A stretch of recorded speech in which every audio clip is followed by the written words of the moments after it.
Vamos a empezar, con el ayuda del Señor, con Romanos 11 y 12. Romanos 11.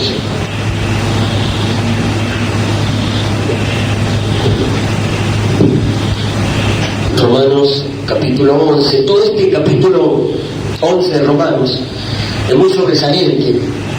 El apóstol Pablo hace la exposición más completa y más clara, quizás en Romanos 11, en esta exposición que Pablo hace, es la más completa y la más clara sobre todo el tema de Israel.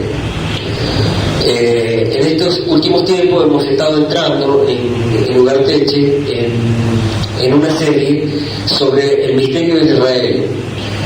O sea, el tema de Israel profético a la luz del mensaje de la hora. Nosotros lo hemos llamado así, el misterio de Israel, así como lo vemos en el gráfico, el águila tomando la estrella David de 6 puntas, el tema de Israel visto desde los ojos del águila a través del mensaje de Malaquías 4 y Apocalipsis 17. Y hemos tenido un tiempo, una serie de varios mensajes sobre Israel, y el Señor nos ha permitido luego ponerlos por escrito en manera de folleto, también para compartirlos con otros hermanos.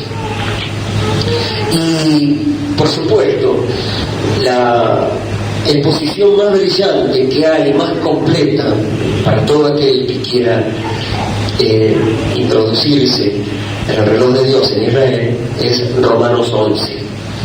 El hermano Rana le va a llamar el misterio del ceguera de Israel, y aquí vamos a tomar unos versículos como para tener y compartir un pensamiento en el día de hoy.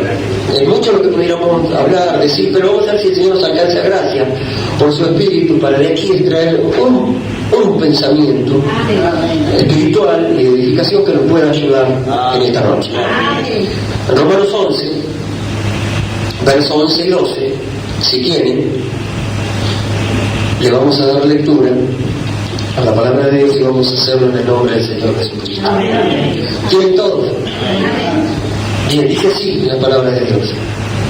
Versos 11 y 12, dice: digo pues, ¿han tropezado los de Israel para que cayesen?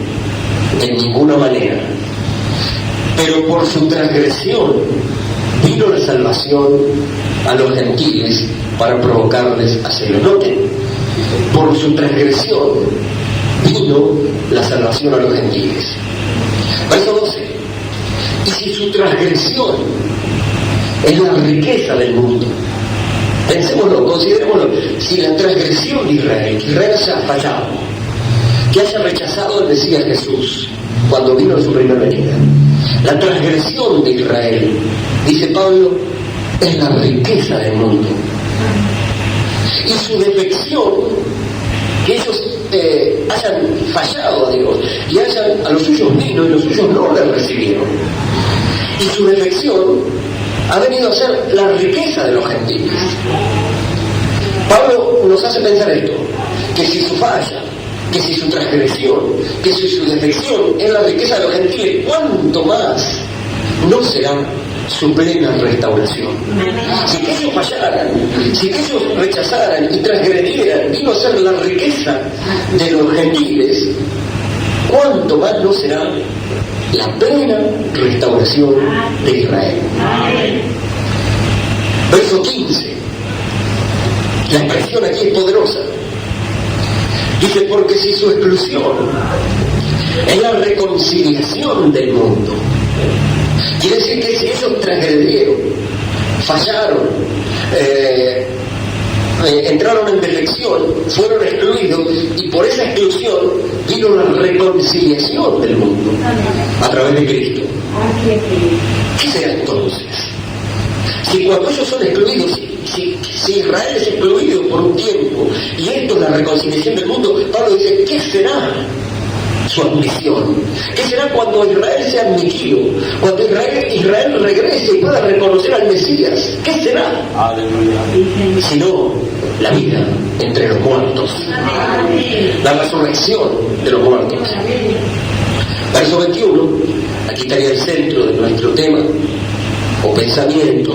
Verso 21, porque si Dios no perdonó a las ramas naturales, está haciendo la parábola del olivo y está comparando a los judíos con las ramas naturales del olivo, y dice, si Dios no perdonó a las ramas naturales,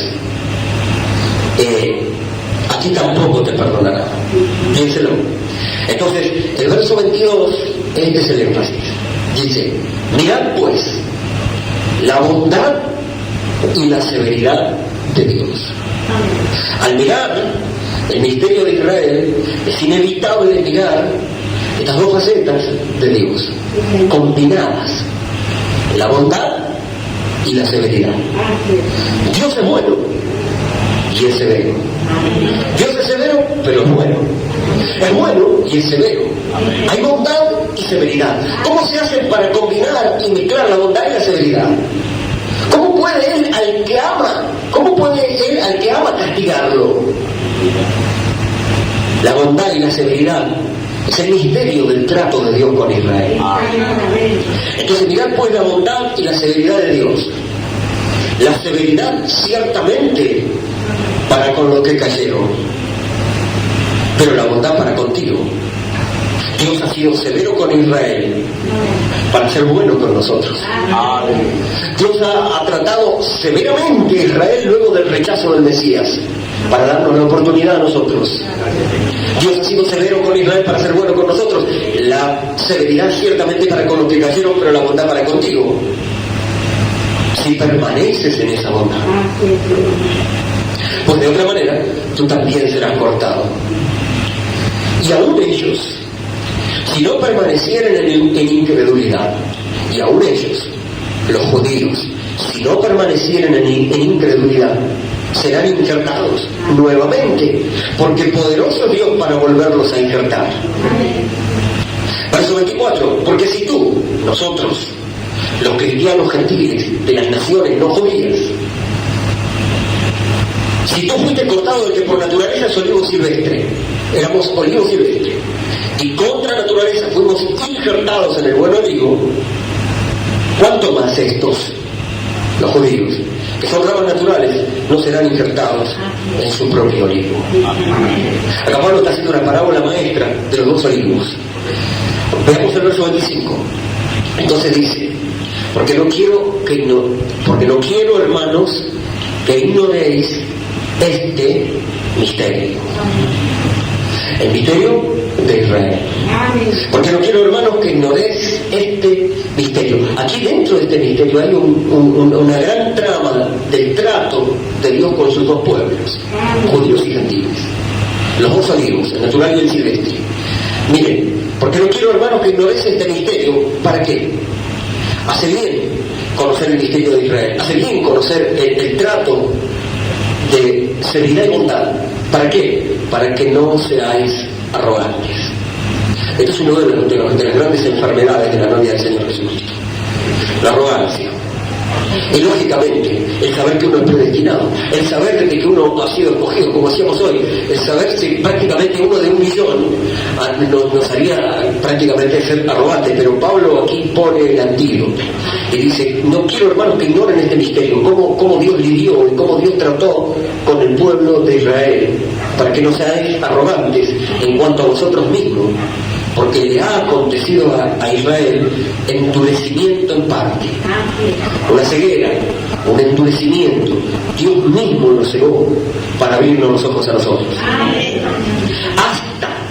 Hasta este endurecimiento o esta ceguera es hasta que haya entrado la plenitud de los gentiles, hasta que las 7 edades de la iglesia sean cumplidas, hasta que Dios termine el tiempo de tratar con los gentiles. Entonces el proceso se reinvierte y al final de la edad gentil Dios comienza a cegar a los gentiles para abrir los ojos de Israel. Entonces la última edad gentil es ciega y Dios tiene que cegar millones de vírgenes fatuas para enviarlas a la tribulación y que sean salvos, para no tener que condenarlos, porque el proceso se se reinvierte. En la medida que los ojos de los gentiles se irán cerrando, esto es una edad ciega, una edad de ceguera, los ojos de Israel serán abiertos. Se reinvierte el proceso hasta que haya entrado la plenitud de los gentiles y luego todo Israel será salvo, como está escrito, vendrá de Sion el libertador. Vamos a inclinar nuestros rostros. Y bueno, yo lo prediqué al mensaje de Romanos 11. Así mientras lo iba leyendo ya lo prediqué, o sea que ya podemos estar y dar gracias a Dios, porque esto en esencia es lo que la palabra de Dios nos dice. Pero vamos a orar para pedirle una porcioncita al Señor. Padre Celestial, en el nombre del Señor Jesús te damos gracias por tu amor y por tu misericordia, por permitirnos estar viviendo en este tiempo que es glorioso.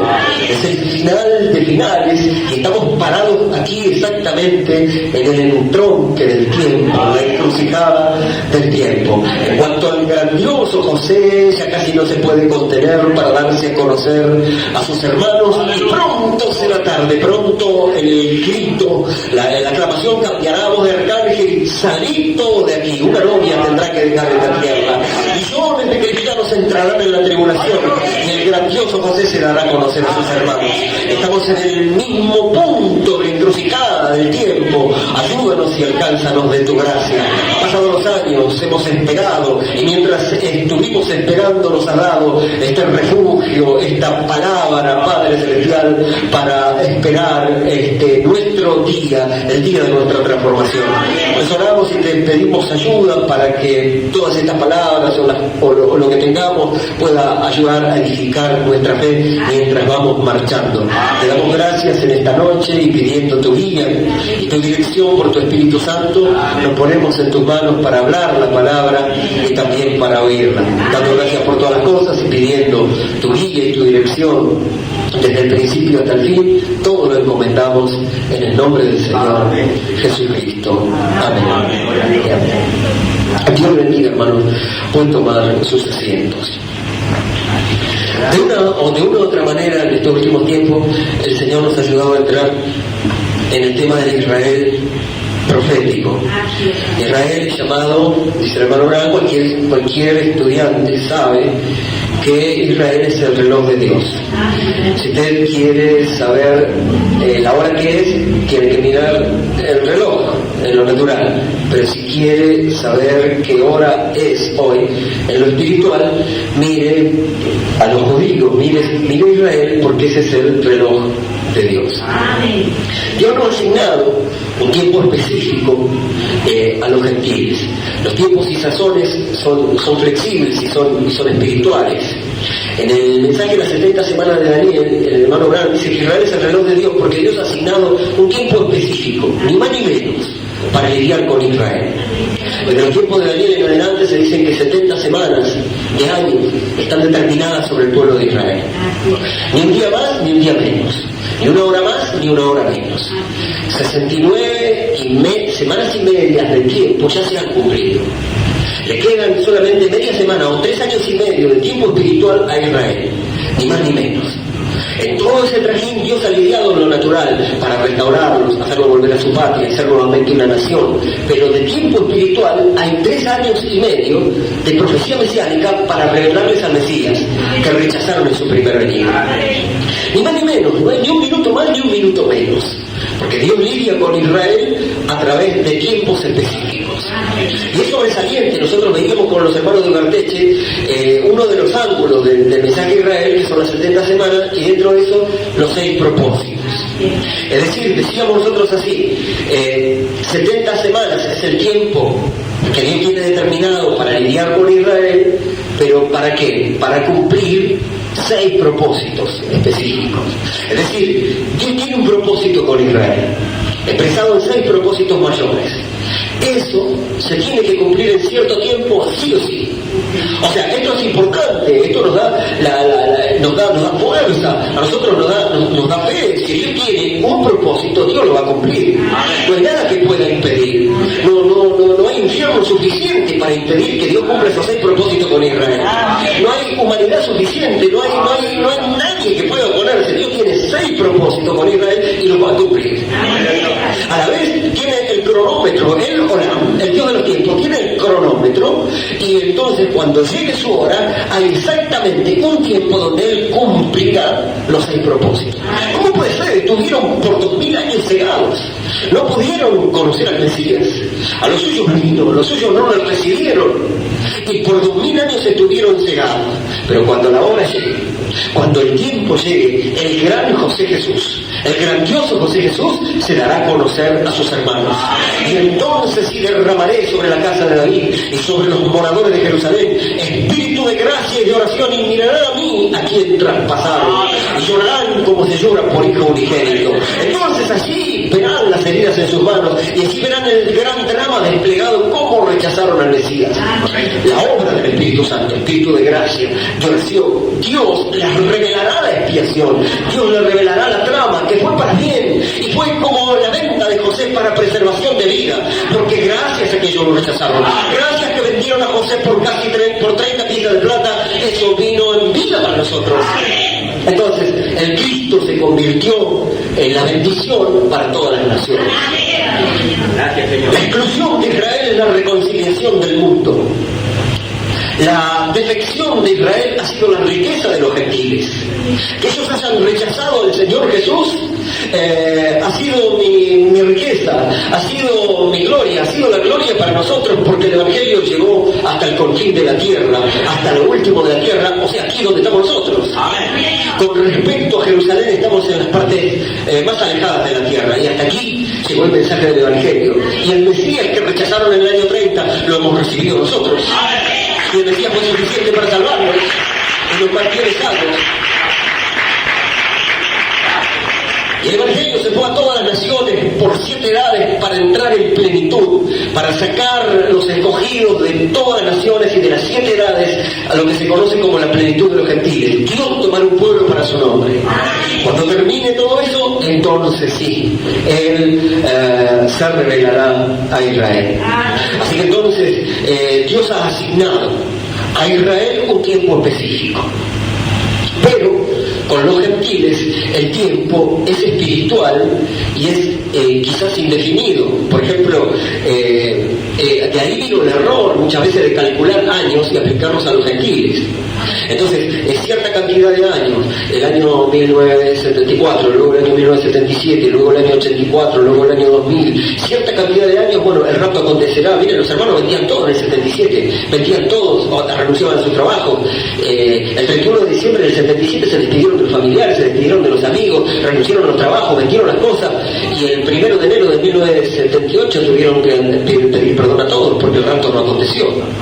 Porque no hay fecha de calcularlo entre los gentiles, no hay fecha, porque el reloj de Dios es Israel, porque Dios trata en tiempo con Israel, pero con los gentiles el tiempo es flexible, es decir, el tiempo es espiritual, no es cronológico. Si fuera cronológico por razón de tiempo, el rapto, dice ya el hermano Branham en la restauración del árbol novia, ya está pasado, ya tendría que haber acontecido. Pero ¿por qué no ha acontecido? Porque todavía no están las condiciones dadas.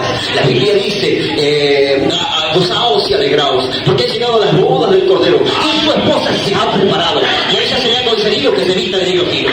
Entonces, en la tierra no hay cuestión de esperar que llegue el año 2000 para que el rapto acontezca, o el año 77. Es cuestión de que la novia esté preparada, esté aparejada, esté vestida de hilo fino.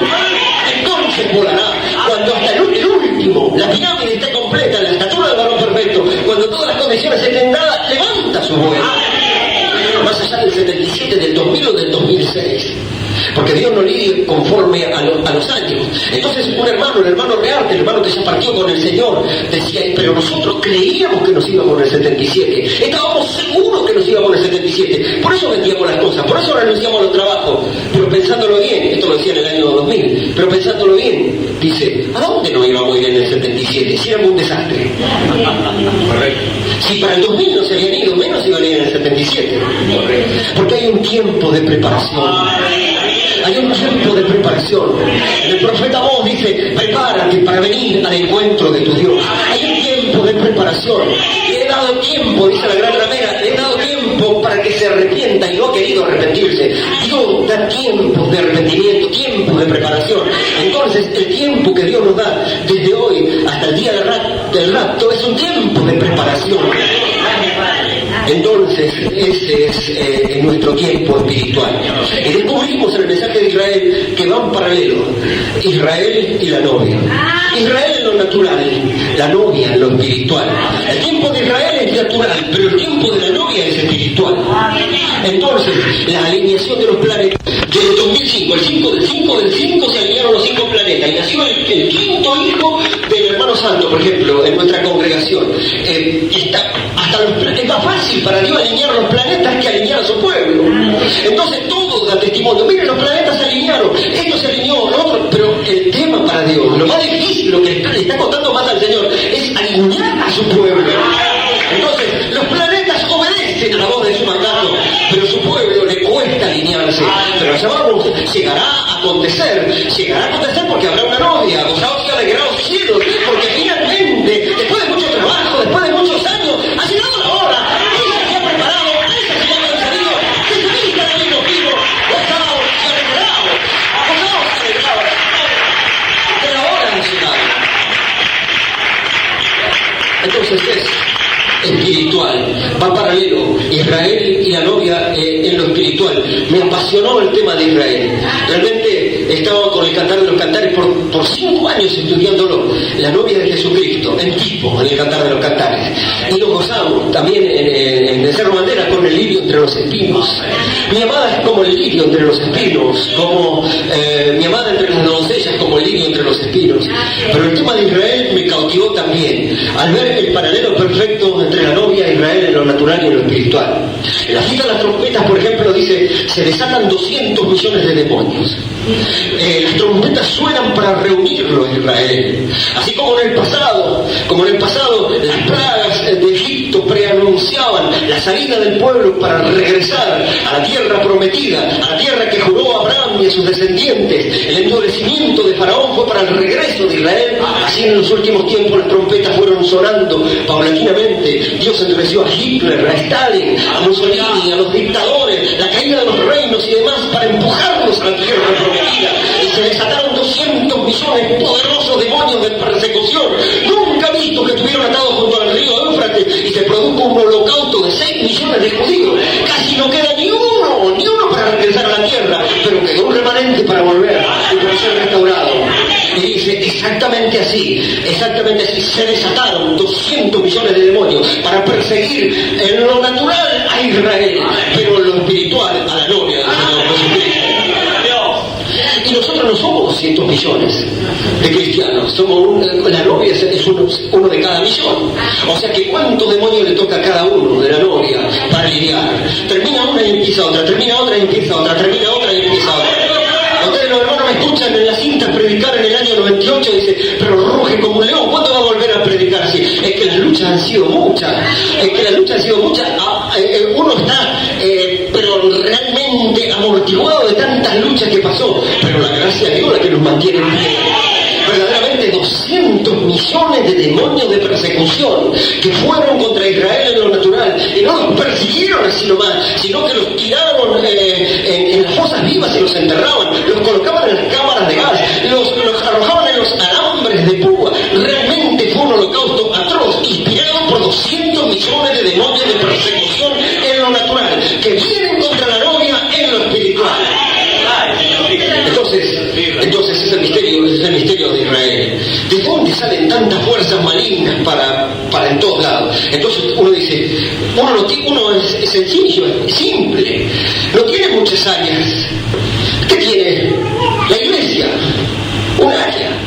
Los hermanos, la vida de la iglesia, la espiritual. Tiene la vida familiar, la esposa, los hijos. ¿Qué más? Lo material, lo físico, lo individual. 5 áreas, cuanto mucho.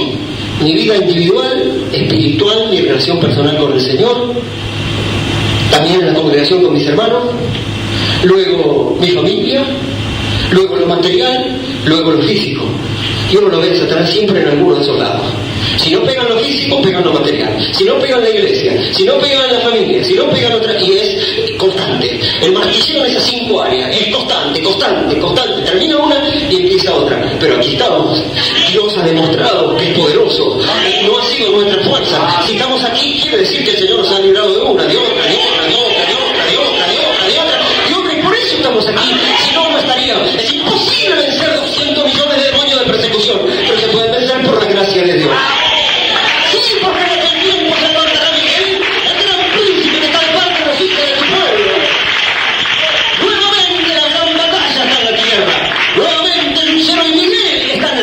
de batalla. Y acá estamos. Sí, es el misterio de Israel. Sí, es verdaderamente, como decíamos, al abordar el misterio de Israel, nosotros tenemos que mirarlo con los ojos del águila, pero con el corazón de Cristo. Verdaderamente, es un rudo trato el que Dios ha tenido con el pueblo de Israel. Y hay una mezcla de bondad y severidad. Así fue con Israel, pero aquí tenemos un tipo espiritual también de su trato con la novia, la mezcla de la bondad con la severidad. Entonces, es exactamente en el mensaje a la Odisea, es el mensaje del séptimo ángel. El amor es correctivo. Al que ama corrige, al que ama castiga, azota al que ha tomado por hijo. Realmente el verdadero hijo es al que se le corrige, se le azota y se le disciplina. Al que se le deja sin corrección es un bastardo. Y a quien más ama, más castiga. Y entonces el amor es correctivo y la bondad va mezclada con severidad. Y el amor va mezclado con sufrimiento.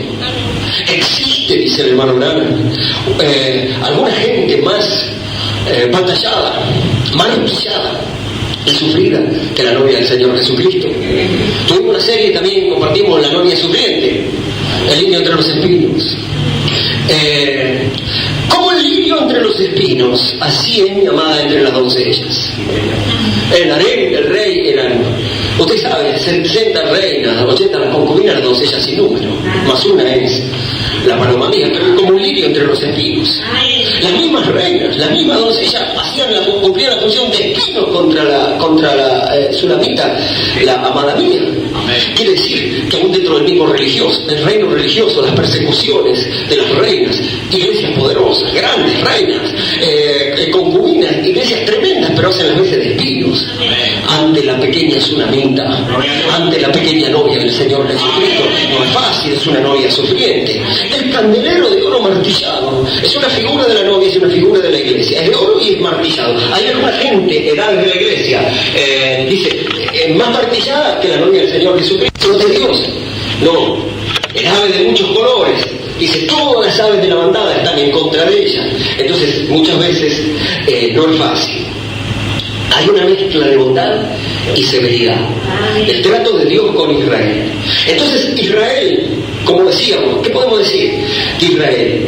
Todos los sufrimientos que ha pasado el pueblo de Israel a través de los años, su diáspora, su dispersión, sus persecuciones, los pogroms, las matanzas sistemáticas en Rusia, todas las persecuciones, la discriminación, hasta llegar a la solución final del Holocausto.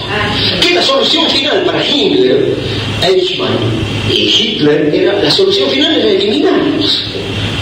Eliminar a Israel era eliminar la palabra de Dios. El texto que leímos hoy decía, el hermano Branham, parafraseando Jeremías, dice, te olvidarás de Israel.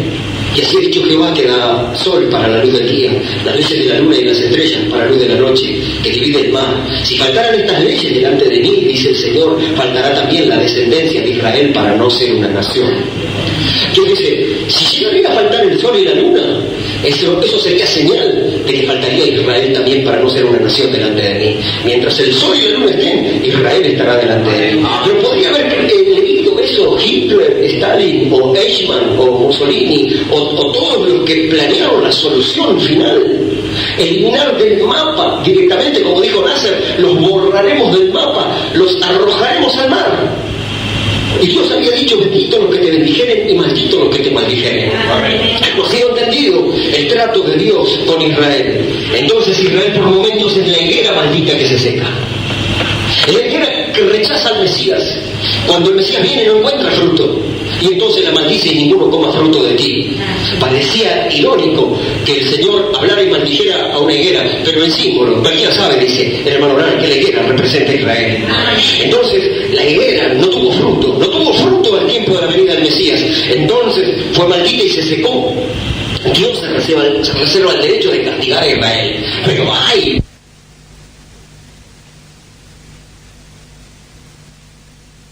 Todas las cosas, puede aceptar hasta la pérdida de sus hijos, puede aceptar la pérdida de sus camellos, de sus ovejas y de sus bienes, puede aceptar la incomprensión de su esposa, pero no puede aceptar la pérdida de Dios.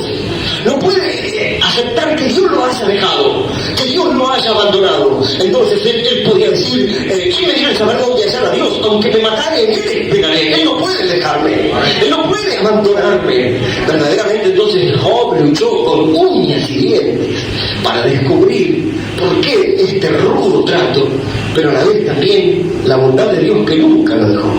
Al final del libro Job va a entender: te oías que había oído, pero ahora mis ojos te ven. El rudo trato de Dios, la prensa de aceite, sirvió para acercarlo más a Dios. Durante 2600 años Israel sufrió las más crueles e injustas persecuciones permitidas por Dios.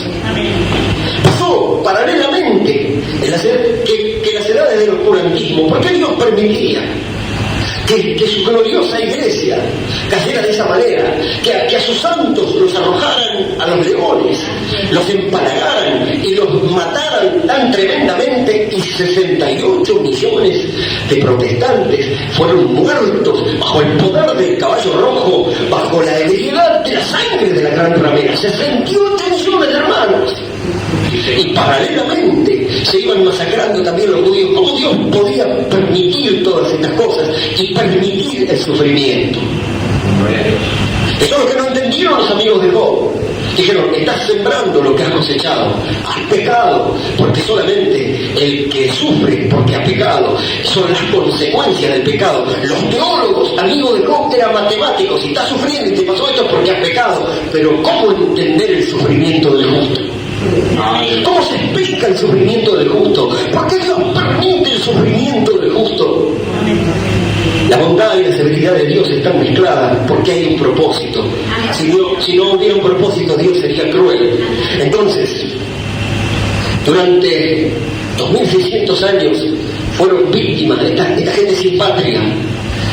Han sufrido las más crueles e injustas persecuciones, y los judíos son un milagro de perseverancia. Pero todas estas aflicciones, esta severidad de trato de Dios, habían sido predichas en la Biblia. Y volvemos sobre este pensamiento. ¿Por qué? Habían sido predichas en la palabra de Dios. ¿Por qué? Porque Israel, finalmente el Israel profético, son los huesos secos de Ezequiel. Verdaderamente Dios permitió que, como los huesos secos de Ezequiel en el Valle de la Visión, llegaran a un estado total de exterminio, prácticamente de no tener vida, pero Dios de ahí levanta un gran ejército. Bueno, ese es el Dios de la Biblia. Él puede permitir también todas estas cosas, porque Él de un valle de huesos secos puede levantar un gran ejército. Huesos secos que encima estaban divididos el uno con el otro. Nosotros tuvimos un mensaje llamado el Valle de los Huesos Secos, y vimos también la aplicación para la novia, la aplicación en las edades de los huesos secos. Y si hubo alguna vez gente que estuvo muerta y seca y dividida, una con la otra, han sido muchas veces los cristianos.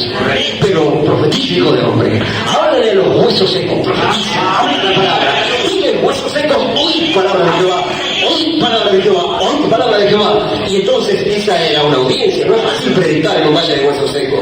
No espere que un hueso seco le diga amén, ni le diga gloria a Dios, ni que lo aplaudan. Es difícil predicar y decir: huesos secos, oíd palabra de Jehová, huesos secos, oíd palabra de Jehová. Pero de repente la palabra hizo su obra, y detrás de la palabra vino un temblor como un terremoto, y los huesos empezaron a saltar. Y dice la Biblia que cada hueso se juntó con su hueso, cada hueso con su hueso, cada hueso con su hueso, cada hueso con su hueso, cada hueso con su hueso. La palabra de Dios produjo un gran movimiento. Y aparte, siendo sincero, que no nosotros, sino todo un montón de huesos secos. Uno por aquí, otro por allá, otro por allá, otro por allá. Huesos secos y secos en gran manera. Y eliminar, hijo de hombre, estos huesos, Señor, tú lo sabes, está difícil. Yo lo creo, pero tú lo sabes. Tú solamente puedes darle vida. Solo tú lo sabes, Señor. Bueno, predícales, háblales, dile: huesos secos, oíd palabra de Jehová. Si los huesos secos tenían esperanza, ¿cuánto más nosotros no podemos tener esperanza? Entonces la palabra puede hacerlo, el temblor puede hacerlo, el terremoto puede hacerlo. El terremoto que necesitamos es un movimiento espiritual creado por Dios mismo, que pueda juntar cada hueso con su hueso. Glorioso y heroico cuerpo del Señor Jesucristo. Cuando ella reconozca lo que es, cuando ella reconozca su posición, será un ejército invencible. Satanás estará así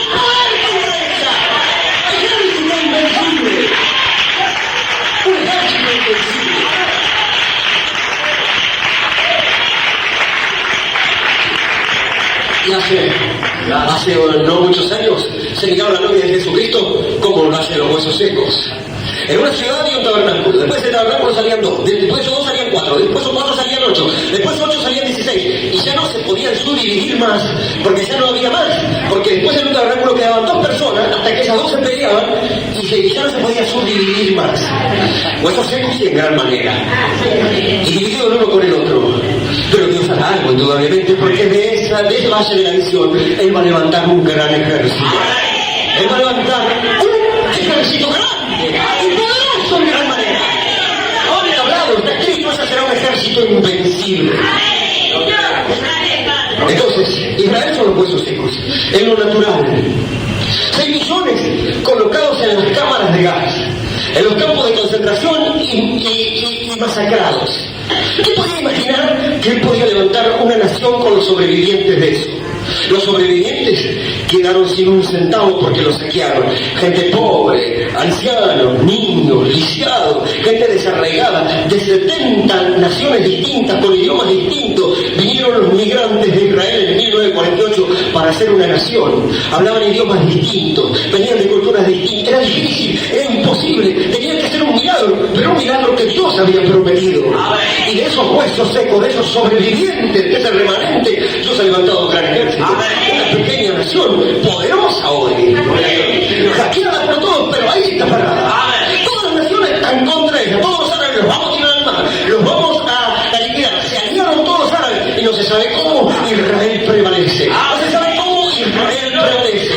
Y la guerra de la independencia, y la guerra del 48, la guerra del 52, la guerra de los 6 días, la guerra del Yom Kippur, y todavía están, no los pudieron tirar al mar. Y no los podrán tirar porque todavía está el sol, todavía está la luna. Israel está en la oración delante de la presencia de Dios. Y aquí está la pequeña novia del Señor Jesucristo también, batallada y atacada por todos lados, pero aquí estamos, porque Israel son los huesos secos. Es como Job también en su sufrimiento, para ver al final de los sufrimientos a Dios mismo. Israel es el eterno hijo pródigo, siempre regresando. Israel está siempre volviendo a su patria, siempre regresando, siempre volviendo. Es la novia del Señor Jesucristo. Vamos de regreso a la palabra. El hermano Branham dijo que es paralelo. Dios no puede bendecir a Israel fuera de su patria, fuera de su tierra. Cuando Israel está fuera de su tierra, está en apostasía. Entonces Dios le da una porción natural y terrestre, y ahí Dios lo bendice. Es lo mismo que a la iglesia. Cuando está fuera de la palabra, Dios no puede bendecirla. Pero siempre está regresando, siempre está volviendo a la palabra. Con Lutero, con Wesley, con Malaquías 4, aquí estamos siempre regresando. Y volviendo como el hijo pródigo, volviendo a la palabra, volviendo a la promesa. Señor, gracias, Señor. Entonces Israel vuelve a su patria en 1948 y no pueden recuperar Jerusalén, los lugares santos, el muro de los lamentos, el monte del templo. Los lugares apreciados por Israel no los pueden recuperar sino recién hasta 1967 en la guerra de los 6 días. Y entonces, cuando se produce ese hecho histórico porque estaba profetizado, porque Jesús dijo, y el hermano Branham lo cita allí, diciendo, miren otra señal: Jerusalén será hollada por los gentiles, pisada por los gentiles hasta que los tiempos de los gentiles se cumplan. Y el hermano Branham salió de la escena en el 65, pero lo dice en una de sus series, dice, entonces ellos recuperarán Jerusalén. Y en 1967 Israel recuperó la totalidad de Jerusalén. Se tiró el muro, así como el muro de Berlín, se tiró el muro que dividía la Jerusalén oriental de la Jerusalén occidental que estaba a mano de los árabes. Se tiró el muro, pasaron los tanques israelíes y luego de 2 días de sangrienta batalla recuperan los lugares santos. Llegan al monte del templo, al general Moshe Dayan, y lanza su famosa alocución desde el muro de los lamentos, diciendo de esta manera: hemos regresado a los lugares más santos del mundo para no irnos nunca más. Hemos regresado a los lugares más santos para no irnos nunca más. Para no irnos nunca más. En lo natural, el general Dayan, con el parche en el ojo, con un ojo menos. Pero ahí en lo espiritual también hay una novia que está regresando. ¿Por qué? Porque Israel y la iglesia, Israel y la novia, ¿qué es? Es Noemí volviendo con amargura y con las manos vacías, pero trayendo consigo a Ruth, la novia gentil. Israel es Noemí regresando a su patria, volviendo en el tiempo de la siega. Israel es Noemí, pero no vuelve con las manos vacías, vuelve trayendo a Ruth, la moabita.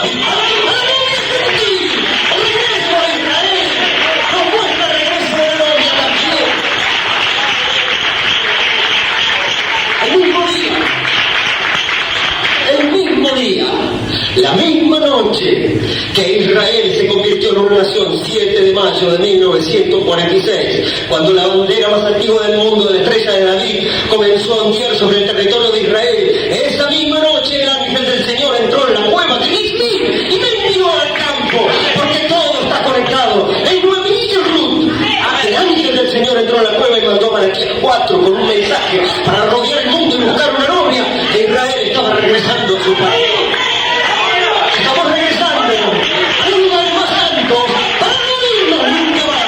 Estamos volviendo a la palabra, estamos volviendo a la tierra de nuestros padres, de Abraham, de Isaac y de Jacob. No, ellos están volviendo a la tierra de Abraham, Isaac y Jacob. Nosotros estamos volviendo a la tierra de nuestros padres apostólicos, estamos volviendo a la tierra de León, estamos volviendo a la tierra de Pablo y de Nereo y de Martín, a la tierra de Pablo y de Nereo y de Martín, a la edad de León, a la tierra apostólica.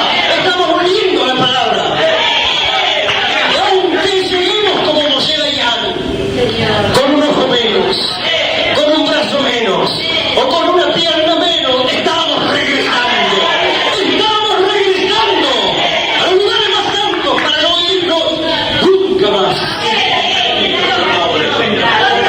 Es paralelo Noemí. ¿Qué tan cerca está Israel de la novia? Y tan cerca como está Noemí con Ruth. Claro, ¿cómo podía ser? Claro, el mensaje de la hora es sobresaliente. Nunca un trinitario le podrá presentar al Mesías al pueblo judío, porque ellos tienen una confesión de fe basada en Deuteronomio 6:4, que es el famoso Shema Israel, Adonai Eloheinu, Adonai Echad. Oye Israel, el Señor nuestro Dios, el Señor uno es. Exactamente el mensaje de la hora vuelve a traer esa luz. Hoy nosotros podemos decir en la misma confesión de fe y estar hombro a hombro con Ruth en esto. Shema Israel, Adonai Eloheinu, Adonai Echad. Oye Israel, el Señor nuestro Dios, el Señor uno es. Se hizo carne por amor y vino a la tierra, al cual Mesías y se llamó Jesús.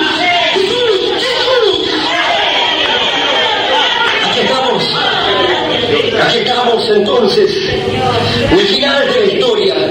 Aquí estamos tan cerca de Noemí como Ruth.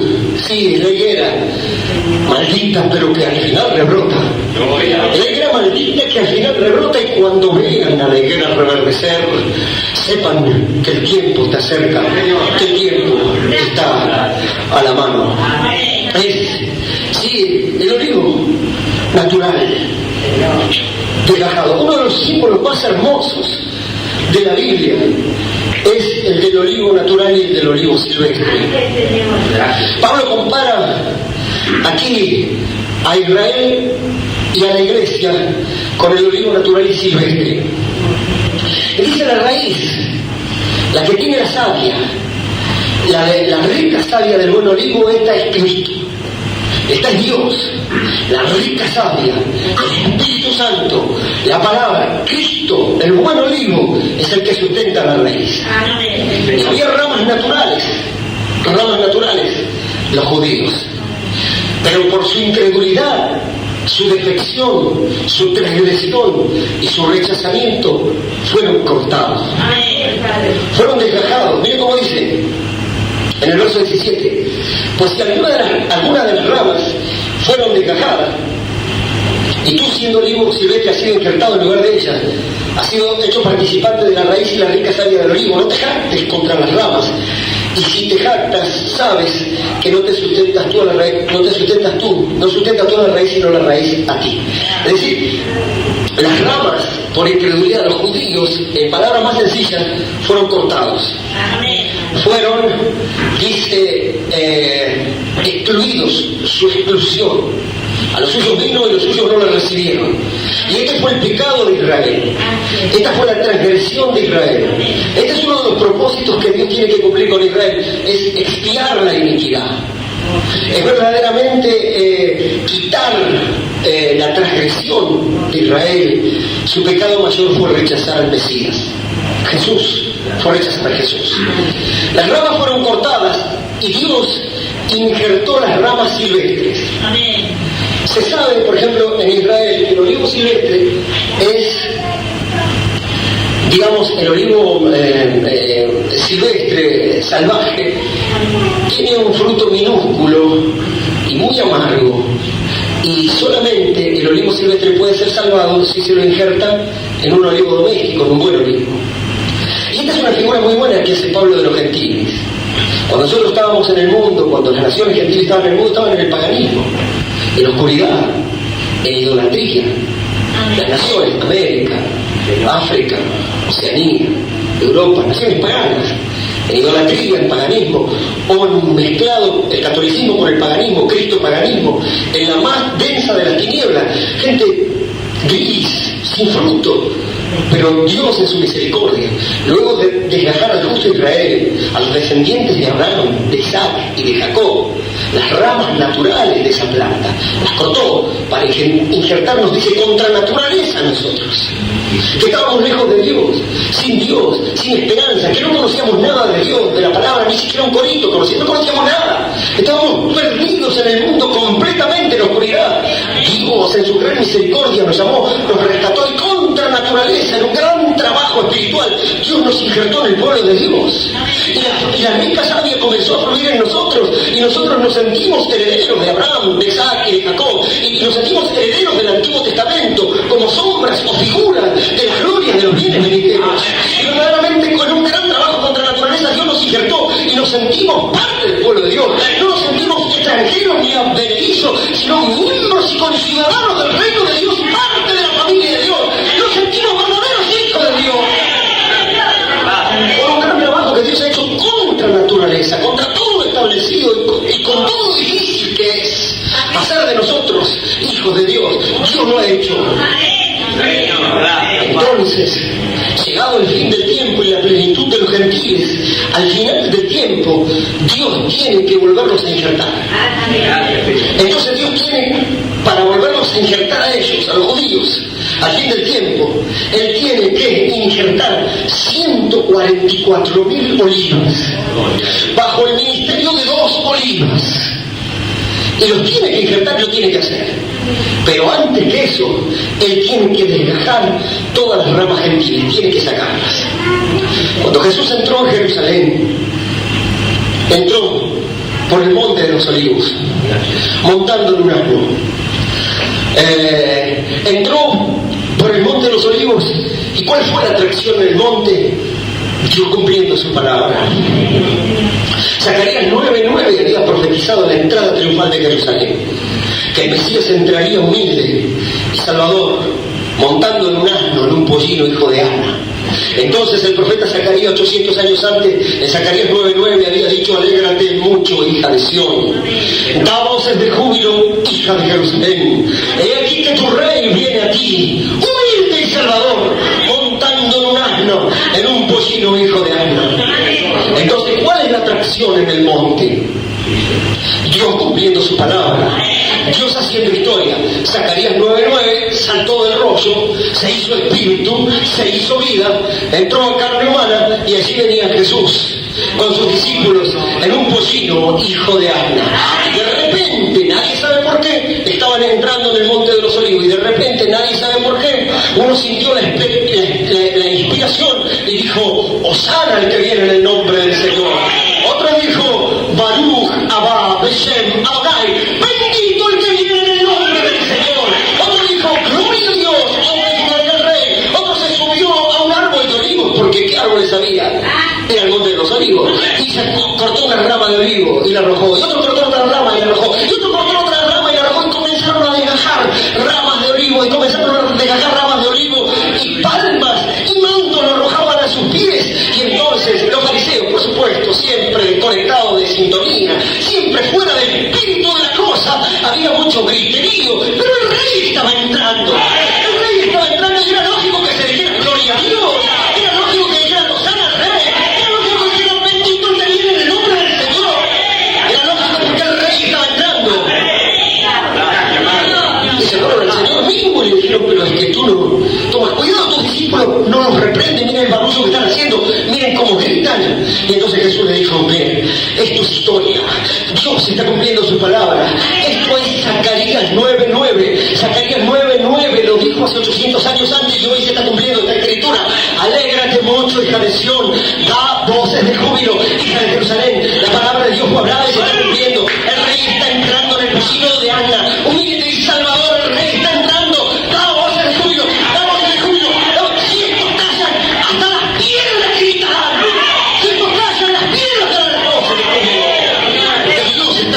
cumpliendo su palabra. Y el campo quedó regado. La entrada del monte de los olivos quedó regada de ramas de olivo desgajadas. Era una figura profética. Y cuando Jesús vio las ramas de los olivos tiradas por todos lados, él vio los hijos de Israel. Y él se detuvo en el pollino frente a Jerusalén y lloró. Y dijo: Jerusalén, Jerusalén, que matas a los profetas y apedreas a los que te son enviados. ¿Cuántas veces quise juntarte como la gallina junta a sus polluelos, pero no quisiste? ¿Qué cosa Dios quiso, pero tú no quisiste?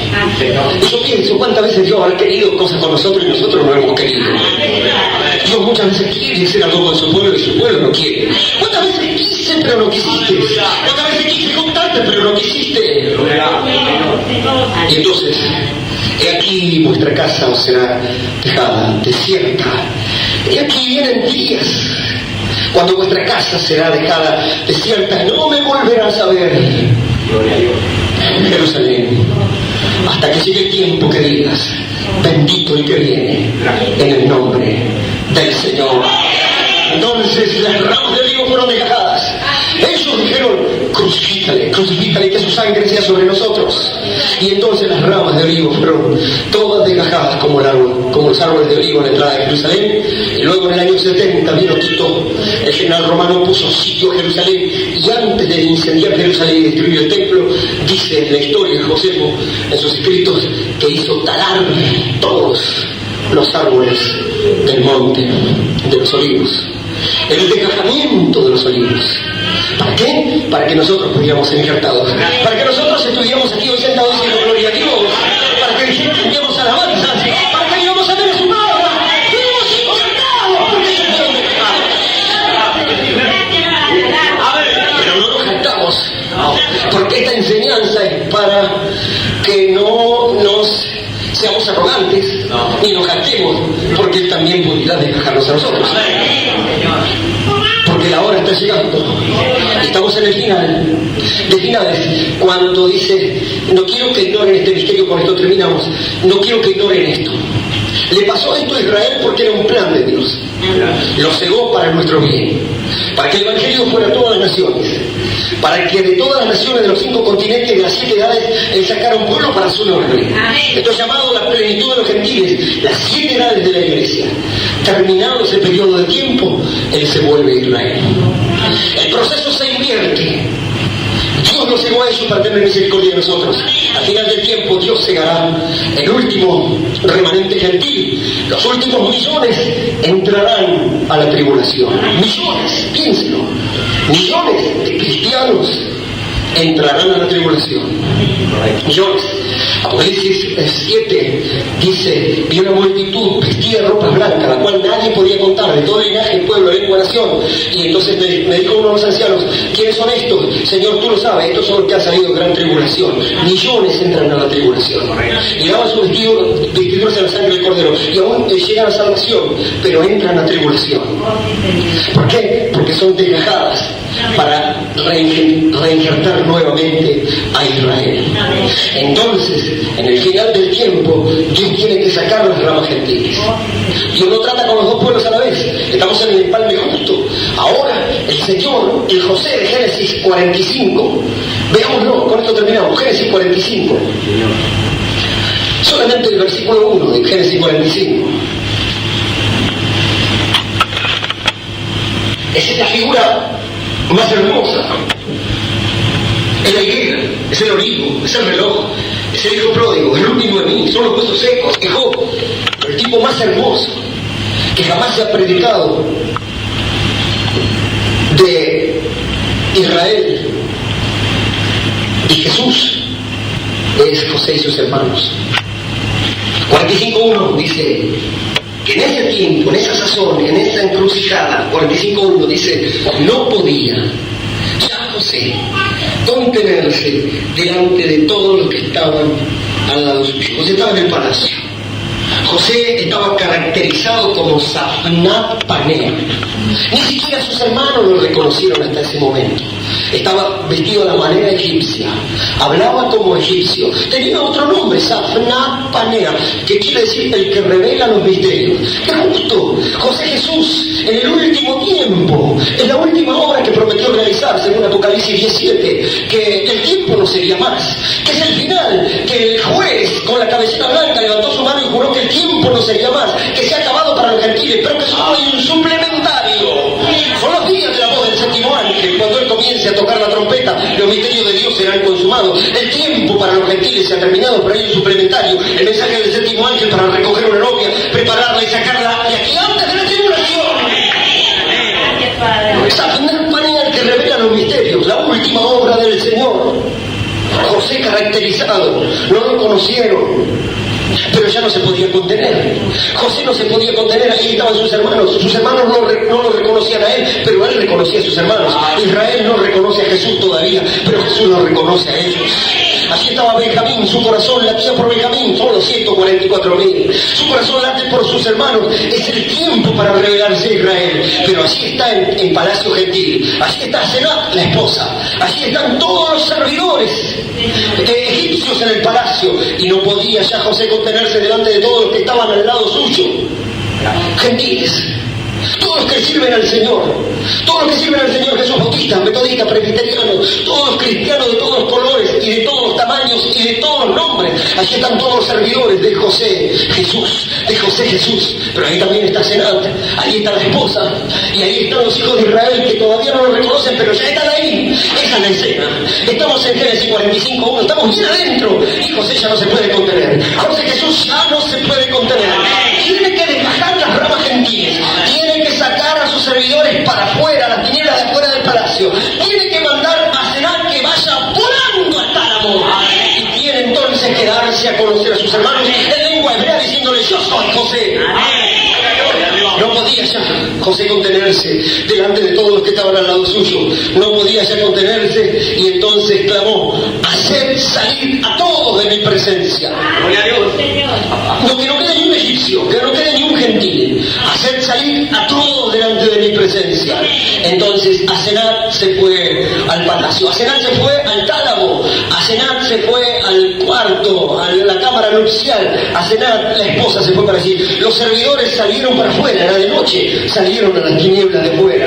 Entonces no quedó ningún egipcio, él había dejado todas las ramas gentiles, y entonces dice: no quedó nadie con él al darse a conocer José a sus hermanos. Verso 2: entonces José se dio a llorar a gritos, y lo oyeron los egipcios, y oyó también la casa de Faraón. Y José dijo a sus hermanos: yo soy José, yo soy Jesús. ¿Qué heridas son estas en tus manos? Con ella fui herido en casa de mis amigos. Es el tiempo donde Israel se le quita la venda, es el tiempo donde se derrama espíritu de gracia y de oración, y pueden mirar a Jesús, a quien traspasaron, y el muro de los lamentos no le alcanzará, porque habrá gran lamentación en Jerusalén, y ellos reconocerán el drama y el plan maestro del Señor, que Dios mismo, el Mesías, murió en la cruz del Calvario para salvar a todos los hombres, y en el final del tiempo se da a conocer a ellos. Pronto será tarde. Millones de cristianos irán a la gran tribulación. Una novia se irá en el rapto, y miles de cristianos réprobos, encuadrados en los Hebreos 6, irán a la tribulación, y de la tribulación irán a la condenación. Los gentiles lo podemos clasificar dentro del reino religioso en una novia como Asenat, que se irán al rapto, en vírgenes fatuas que se irán a la tribulación pero serán salvos, y en Hebreos 6, que conocieron la verdad y recayeron, que irán a la tribulación y luego se irán al infierno. Pero todas esas ramas serán desgajadas, unas al rapto, otra a la tribulación, otra a la condenación, para reinjertar 144.000 olivas bajo el ministerio de las 2 olivas. José ya casi no se puede contener, pronto estará dando una orden como una gran voz, como una voz de arcángel: salgan todos. Entonces será tiempo de irnos. ¿Cuántos de los que aquí estamos nos iremos en el rapto, cuánto iremos a la tribulación, cuánto nos perderemos de todos los que estamos aquí. Piénselo. Entonces después ya no se reía más nadie, es para pensarlo, piénselo. Pero aquí estamos con nuestros corazones palpitando. Sabemos entonces por la hora que vivimos que estamos avanzados. Dios nos permite tener este tiempo. En otra ocasión no nos hubiéramos conocido, pero Dios está temperando y va a hacer juntar, no tenga ninguna duda, cada hueso con su hueso, y habrá un ejército invencible. Habrá una novia y Satanás estará sin poder ante ella. Dios le bendiga, hermano de Neuquén. Vamos a ponerlo de pie y vamos a orar al Señor. Vamos a orar, vamos a pedir ayuda del Señor mientras nos suena de fondo alguna alabanza. Podamos orar y tenemos oración por Daniela, Matías y Claudia, pide la hermana Angélica.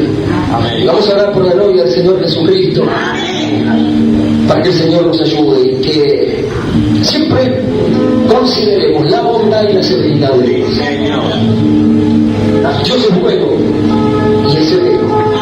Es severo hijo, nos ama y nos trata con severidad. ¿Cómo puede ser? Porque es una mezcla de amor y sufrimiento. Sí, porque el amor verdadero es sufrido. 9 Corintios 13, el amor es sufrido.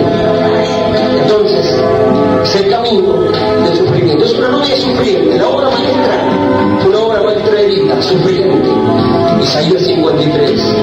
La novia será una novia sufriente. 7 virtudes no vienen como un don, son una victoria de un batallar, de un carácter que se forma a través de 1000 combates, los fuegos de miles de pruebas.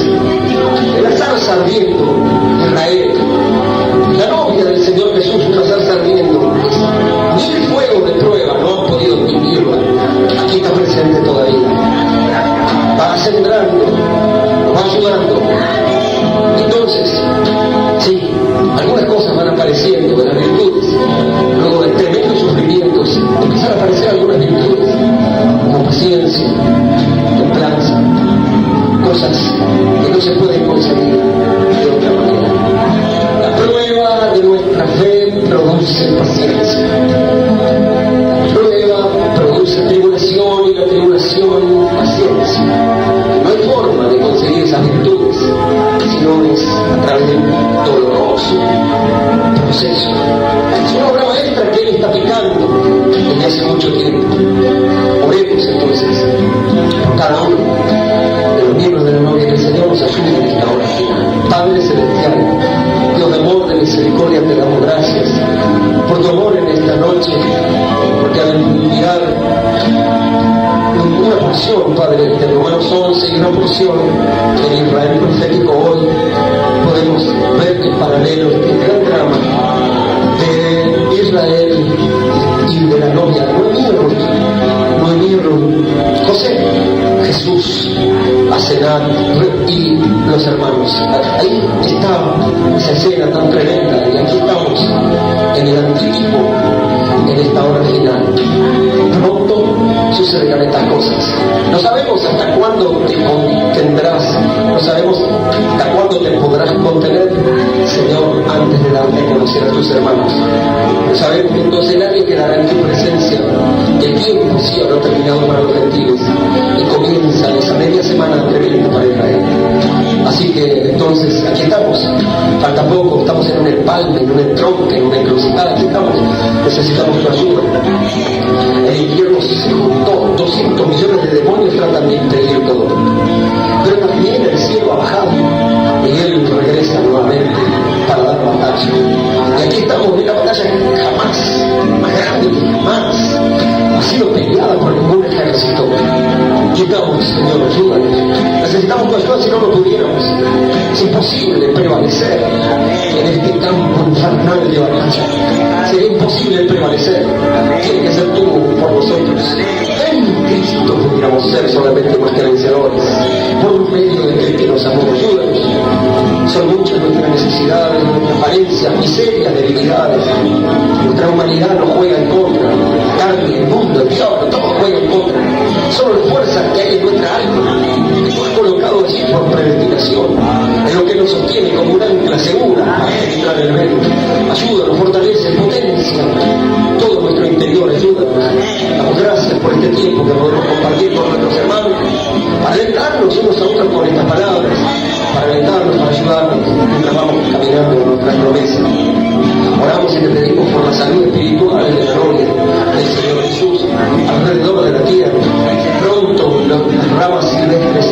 alejadas nuevamente.